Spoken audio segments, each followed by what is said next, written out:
kwalisa musamman 'yan mata da samari masu tashe masu jin kansu. To ku tsaya in ba ku shawara ta musamman. Kun san menene nasarar rayuwa? Kun san menene nasarar ci gaba? Kun san menene ribar duk wata 'ya mace a rayuwa? To riba 'ya mace, rayuwar 'ya mace kalilanci. Akwai darasi kala-kala da na san kun gan shi da yawa a gurin mata da yawa. A gurin mata kala daban-daban kun ga darasi ko? Tom, ina gaya muku masu tambaya ta dan Allah dan Annabi mu wallahi kina burge mu da Allah ki gaya mana menene nasarar rayuwarki, menene nasarar ribarki? Kun san menene nasara ta? Addu'a da biyayya ga iyaye. Duk yana kike jin kanki kina tashi, duk yana kike jin kanki kina samun kuɗi, duk yana kike jin kanki aike kin isa, aike kin kai, aike kaza, to kakki raina iyayenki.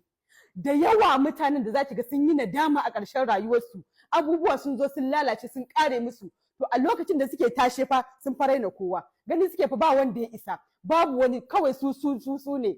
Iyayen su ma da suka haife su wallahi sun raina su, ballantana mutanen da suke mu'amala da su, ba kuma sa rike addini, sun raina kowa, gani suke su kawai tauraron su yana nan ba zai taba dishashewa ba. To kuma daga baya rayuwa sai shiga ta zo ta yi collapse, mutum ya zo ya lalace.